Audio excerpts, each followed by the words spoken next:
হেমলতার তীক্ষ্ণ দৃষ্টি তীরের ফলার মতো পদ্মজার গায়ে বিঁধছে। সে কাঁপা কাঁপা স্বরে জানিয়ে দিল, শুটিং দলের একজন এসেছিল। হেমলতার ঠোঁট দুটো কেঁপে উঠল প্রচণ্ড আক্রোশে। পদ্মজা সবাইকে চেনে না। তিনি পূর্ণাকে প্রশ্ন করেন, পূর্ণা, কে এসেছিল? পূর্ণা 2 সেকেন্ড ভাবল, এরপর নত মুখে বলল, কালো দেখতেছে, মিলন। পদ্মজা আর চোখে পূর্ণার দিকে তাকালো। তার খুব ভয় হচ্ছে। মা যদি এখন বলে মিলন তো সামনেই ছিল, তখন কি হবে? পূর্ণা মিথ্যে বলল কেন? সত্য বললেই পারত। হেমলতা বিশ্বাস করেছেন নাকি করেননি দৃষ্টি দেখে বোঝা গেল না। পূর্ণা মাথা নত করে অপরাধীর মতো দাঁড়িয়ে রইল। হেমলতা বারান্দা অবধি এসে আবার ঘুরে তাকালেন। মনটা খচখচ করছে। মনে হচ্ছে ঘাপলা আছে, নাকি তার সন্দেহ মনের ভুল ভাবনা, কে জানে। রাতে পদ্মজা খেতে চাইল না। বিকেলে ঘাটে যাওয়ার ঘটনা তাকে ঘিরে রেখেছে। চিঠিটা পড়তে বিন্দুমাত্র ইচ্ছে হচ্ছে না। তবুও কেমন কেমন যেন অনুভূতি হচ্ছে, অচেনা অজানা অনুভূতি। পদ্মজার হাবভাব হেমলতার বিচক্ষণ দৃষ্টির অগোচরে পড়ল না। তিনি ঠিকই খেয়াল করেছেন, কিন্তু মেয়েরা স্বয়ং আল্লাহ ছাড়া অন্য সবার থেকে কথা লুকানোর ক্ষমতা নিয়ে যে জন্মায় তা স্বীকার করা যায় না। যেমন তিনি এই ক্ষমতা ভালো করেই রপ্ত করতে পেরেছেন। পদ্মজাকে জোর করে খাইয়ে দিলেন, কিন্তু কোনো প্রশ্ন করলেন না। রাতের মধ্যভাগে মোর্শেদ হেমলতাকে জড়িয়ে ধরতে চাইলে হেমলতা এক ঝটকায় সরিয়ে দিলেন। চাপা স্বরে ক্রোধ নিয়ে বললেন, তোমার বাসন্তীর কি হয়েছে? সে কি তোমাকে ত্যাগ করেছে? সেদিন ফিরে এলে কেন? মোর্শেদ চমকালেন, অপ্রস্তুত হয়ে উঠলেন। হেমলতা বাসন্তীকে চিনল কি করে? এই নাম তার গোপন অধ্যায়। অবশ্য হেমলতার মতো মহিলা না জানলেই বোধহয় বেমানান লাগত। মোর্শেদ বিব্রত কণ্ঠে বললেন, এ আমারে কি ত্যাগ করব? আমি হেরে সাইরা দিছি। হেমলতা বাঁকা হাসলেন। অন্ধকারে তা নজরে এলো না মোর্শেদের। 20 বছরের সংসার এমন আচমকা ভেঙে গেল যে। হেমলতার কণ্ঠে ঠাট্টা স্পষ্ট।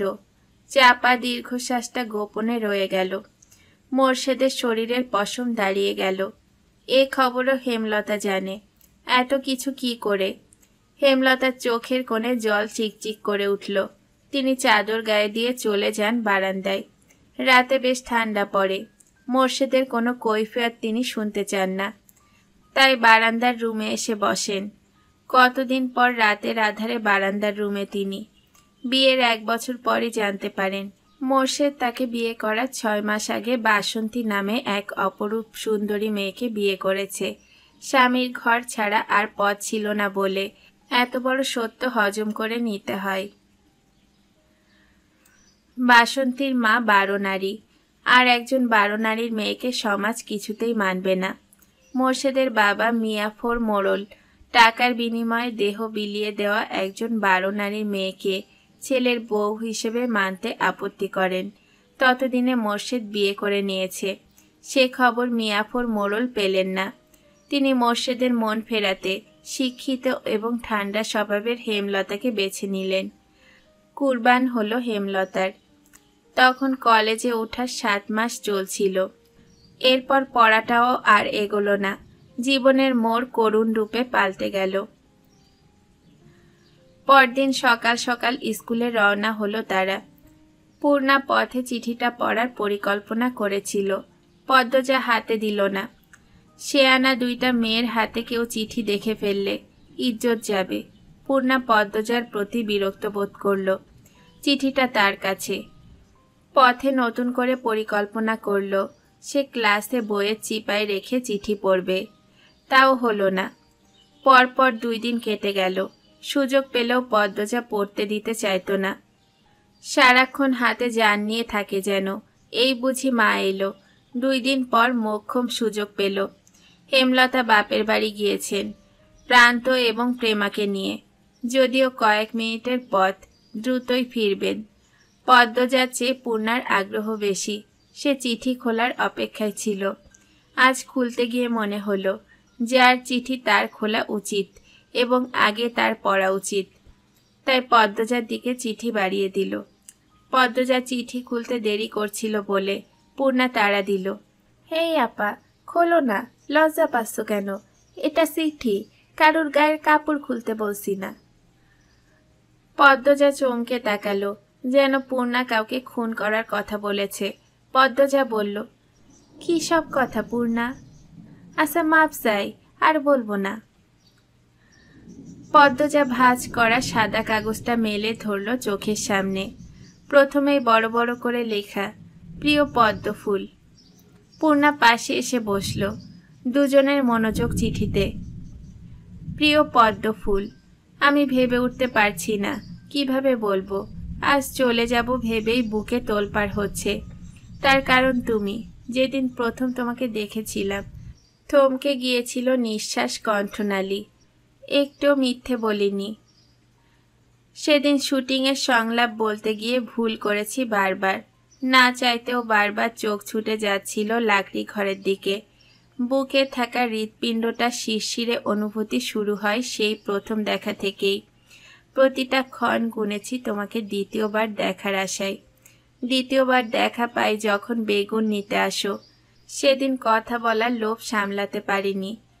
টমেটোর অজুহাতে শ্রবণ করি পদ্মের কণ্ঠ। মনে হচ্ছিল এমন রিনরিনে গলার স্বর আর শুনিনি। রাতের ঘুম আড়ি করে বসে। তোমার প্রতিনিয়ত দেখার একমাত্র পন্থা তোমার স্কুল। সবার অগোচরে কতবার তোমার পিছু নিয়েছি। তুমি বোকা, ধরতে পারোনি একবারও। সুন্দরীরা বোকা হয়, আবার তার প্রমাণ হলো। এই রাগ করবে না, বোকা বলেছি বলে। জানতে পারি তোমার মায়ের ইচ্ছে তুমি অনেক পড়বে। অনেক উঁচু বংশ থেকে বিয়ের প্রস্তাব এসেছে, তাও তিনি ফিরিয়ে দিয়েছেন। সেখানে আমি অতি সামান্য।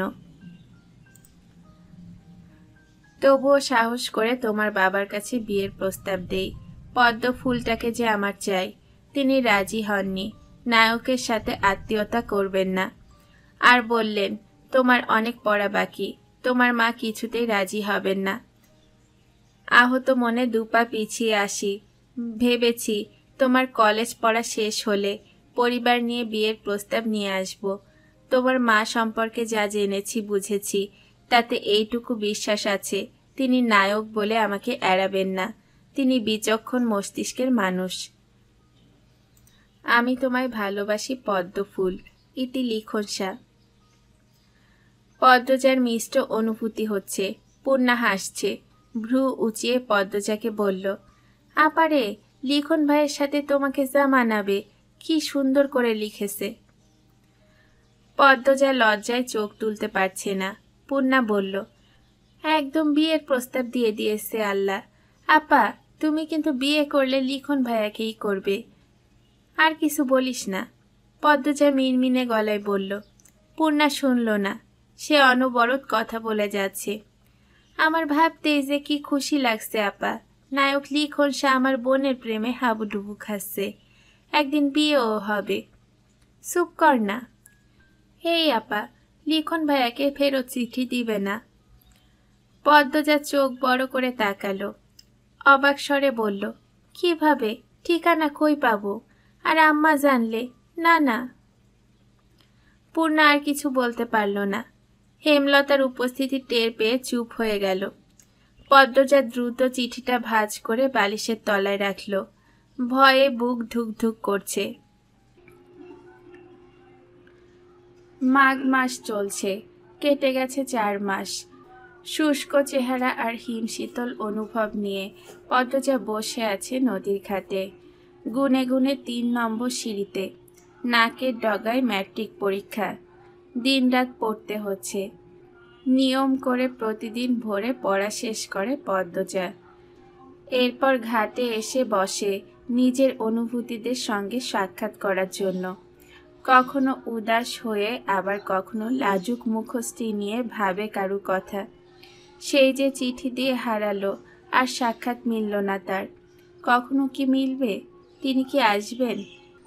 এক চিঠি প্রতিদিন নিয়ম করে পড়ে পদ্মজা। ধীরে ধীরে অনুভব করে তার মধ্যে আছে অন্য আরেক সত্তা, যে সত্তা প্রতিটি মেয়ের অন্তঃস্থলের গভীরে জেগে বসে থাকে ভালোবাসার অনুভূতি নিয়ে। পূর্ণা আসলো শীতের চাদর মুড়ি দিয়ে। 2 দিন আগে তার 8ম শ্রেণীর চূড়ান্ত পরীক্ষা শেষ হয়েছে। হিমেল হাওয়ায় হাড় কাঁপানো শীতে পূর্ণা থেমে থেমে কাঁপছে। আপা। পদ্মজা তাকালো। পূর্ণা হেসে বলল, কি? পরপরই উৎকণ্ঠা নিয়ে বলল, আম্মা আবার অসুস্থ হয়ে পড়েছে। পূর্ণা পদ্মজার পাশ ঘেঁষে বলল, না, আমার কিছু হয় নাই। পদ্মজা হাঁপ ছেড়ে বলল, আম্মা সারাদিন সেলাইয়ের কাজ করে, একদিকে তাকিয়ে থাকে, এক জায়গায় বসে থাকে, এই জন্যেই শরীরে এত অশান্তি। দুর্বল হয়ে পড়েছে। আব্বারে বলিস আমারে নিয়ে সদরে যেতে। আমার কথা তো আব্বা শুনবে না। আচ্ছা। 2 জন নদীর ওপরে চোখ রাখল।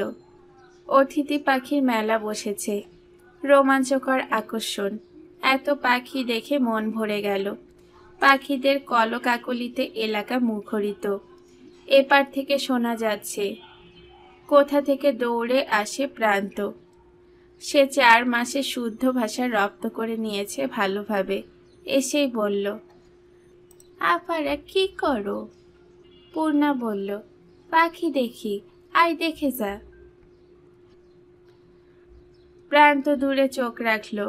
সকালের ঘন কুয়াশার ধবল চাদরে ঢাকা নদীর ওপার। পাখিদের ভালো করে চোখে ভাসছে না। শীতের দাপটে প্রকৃতি নীরব, তাই পাখির কলকাকলি শোনা যাচ্ছে দারুণভাবে। প্রান্ত বলল, বড় আব্বা, একটা পাখি ধরে আনি। একদম না, পাখি ধরা ভালো না। অতিথি পাখিদের তো ধরাই উচিত না, ওরা আমাদের দেশে অতিথি হয়ে এসেছে। প্রান্ত চুপসে গেল। এরপর মেয়ে যা গলায় বলল, আচ্ছা ঠিক আছে। তোরা এখানে কি করস? মোর্শেদের কণ্ঠস্বর শুনে 3 জন ফিরে তাকালো। প্রান্ত হাসি মুখে ছুটে এসে বলল, আব্বা, আমি আজ তোমার সাথে মাছ ধরতে যাব। মোর্শেদ প্রান্তকে কোলে তুলে নেন। এরপর বলেন, তোর মাই আমার লগে কায়জা করব। আমারে আমি বলবো। আচ্ছা যা, তুই রাজি করাইতে পারলে লইয়া যামু। পদ্মজার চোখ দুটি জল করে উঠল। মোর্শেদ গত 2 মাস ধরে প্রান্তকে চোখে হারাচ্ছেন। ছেলে নাই বলে হয়তো। প্রতিটা বাবা মায়ের একটা ছেলের আশা থাকে। হেমলতা পরপর 3টা মেয়ের জন্ম দিলেন। এ নিয়ে মোর্শেদ অভিযোগ করেননি, তবে মনে মনে একটা ছেলে চাইতেন। প্রান্তকে যখন প্রথম আনা হলো, মোর্শেদের খুব রাগ হয় ভিক্ষুকে ছেলে বলে। সময়ের সাথে সাথে প্রান্তকে চোখের সামনে ঝাঁপাতে লাফাতে দেখে ছেলের জন্য রাখা শূন্য স্থানটা নাড়া দিয়ে উঠল। মোর্শেদ 2 হাত বাড়িয়ে দেন অনাথ ছেলেটির দিকে। এখন দেখে আর বোঝার উপায় নেই, মোর্শেদ আর প্রান্তের মধ্যে রক্তের কোনো সম্পর্ক নেই। মোর্শেদ কাঠখোট্টা গলায় 2 মেয়েকে বললেন, সদরে যাইয়াম, 2টার লাইগা চাদর আনতাম না সুইডার। পদ্মজা কথাটা শুনে চমকালো। অনাকাঙ্ক্ষিত কিছু পেলে মানুষ কিছুক্ষণের জন্য স্তব্ধ হয়ে যায়। পদ্মজার অবস্থাও তাই হলো। খুশিটা প্রকাশ করার মতো পথ খুঁজে পাচ্ছে না। স্নায়ুকোষ থমকে গেছে। শীতের তাণ্ডবে প্রকৃতি বিবর্ণ, অথচ মনে হচ্ছে বসন্তকাল চলছে। ঢোক গিলে ঝটপট উত্তর দিল, আব্বা, তোমার যা পছন্দ তাই এনো আমার জন্যে। খুশিতে পদ্মজার গলা কাঁপছে। মোর্শেদ অনুভব করলেন সেই কাঁপা গলা। গত সপ্তাহে রমিজের মেয়ে এক ছেলের সাথে রাত কাটাতে গিয়ে ধরা পড়ে। আনন্দপুরে সে কি তাণ্ডব! ছেলেটাকে ন্যাড়া করে জুতার মালা পরিয়ে চক্কর দেওয়ানো হয়েছে পুরো আনন্দপুর, আর মেয়ের পরিবারকে সমাজ থেকে আলাদা করে দেওয়া হয়েছে। পদ্মজা এত সুন্দর হওয়া সত্ত্বেও আজও কোনো চারিত্রিক দোষ কেউ দিতে পারেনি। মেয়েটার দ্বারা কোনো অনৈতিক কাজ হয়নি। তার ঘরে যেন সত্যি এক পদ্ম ফুলের বাস। মোর্শেদ পদ্মজাকে নিয়ে দোটানায় ভোগেন। খারাপ ব্যবহার আগের মতো আসে না। তিনি দ্রুত জায়গা ত্যাগ করেন। পরদিন সকাল সকাল কলস ভরে খেজুরের মিষ্টি রস নিয়ে আসেন মোর্শেদ। প্রেমা খেজুরের রস দেখেই মাকে বলল, আম্মা পায়েস খাবো। আচ্ছা খাবি। সূর্য অনেক দেরিতে উঠল। প্রকৃতির ওপর সূর্যের নির্মল আলো ছড়িয়ে পড়ে। সূর্যের আলোতে কোনো তেজ নেই। 4 ভাই বোন কাঁচা খেজুরের রস নিয়ে উঠোনে বসলো পাটি বিছিয়ে। খেজুরের কাঁচা রস রোদে বসে খাওয়াটাই যেন আলাদা এক স্বাদ, আলাদা আনন্দ। মোর্শেদ নারকেল গাছে উঠেছেন। পায়েসের জন্য নারকেল অপরিহার্য। আচমকা পদ্মজা প্রশ্ন করল, আজ কি সোমবার? পূর্ণা কথা বলার পূর্বে হেমলতা বারান্দা থেকে বললেন, আজ তো সোমবারই, কেন? পদ্মজা খেজুরের বাটি রেখে ছুটে আসলো বারান্দায়। আজ স্কুলে যাওয়ার কথা ছিল আম্মা। ঝুমা ম্যাডাম বলেছিলেন গুরুত্বপূর্ণ কথা আছে, সবাইকে যেতে বলেছেন। আমায় তো বলে রাখতি, সামনে পরীক্ষা, গুরুত্বপূর্ণ দেখে পড়া দিবেন, এই জন্যই ডেকেছেন। তাড়াতাড়ি যা। এই পূর্ণা, তুইও যা। 2 বোন বাড়ি থেকে দ্রুত বের হলো। সূর্য উঠলেও কনকনে শীতটা রয়ে গেছে। দুজনের গায়ে মোর্শেদের আনা নতুন সোয়েটার। পদ্মজা যখন মোর্শেদের হাত থেকে সোয়েটার পেল, আবেগ লুকিয়ে রাখতে পারেনি। মোর্শেদের সামনেই হাউমাউ করে কান্না করে ওঠে। মোর্শেদ অপ্রস্তুত হয়ে বাড়ি থেকে বেরিয়ে যান। ফেরেন অনেক রাত্রে। পূর্ণা বলল, আব্বার পছন্দ ভালো, তাই না আপা? কিসের পছন্দ? সোয়েটারগুলো কি সুন্দর। পদ্মজা হাসল। সামনের কটি দাঁত ঝিলিক দিল। হাতের ডান পাশে ধান ক্ষেত। ধান গাছের ডগায় থাকা বিন্দু বিন্দু শিশির জমে রোদের আলোয় ঝিকমিক করছে। অনেকে হাতে কাঁচি নিয়ে প্রস্তুতি নিচ্ছে ধান কাটার। বাতাসে নতুন ধানের গন্ধ। হঠাৎ পূর্ণা চেঁচিয়ে উঠল, আপারে লিখন ভাই। পদ্মজার নিঃশ্বাস থমকে গেল। মুহূর্তে বুকের মাঝে শুরু হয় তাণ্ডব। পূর্ণার দৃষ্টি অনুসরণ করে পেছনে তাকালো পদ্মজা। লিখন ব্যস্ত পায়ে এদিকে আসছে। পাশে মগা। পদ্মজা অজানা আশঙ্কায় চোখ ফিরিয়ে নিল। পূর্ণাকে বলল, এখানে আর এক মুহূর্তও না। কথা শেষ করে পদ্মজা স্কুলের দিকে হাঁটা শুরু করলো। পূর্ণা অবাক হয়, কিন্তু এ নিয়ে আর কথা বলল না। লিখন পিছন পিছন আসছে। পদ্মজার বুক কাঁপছে বিরতিহীনভাবে। চাহনি অশান্ত।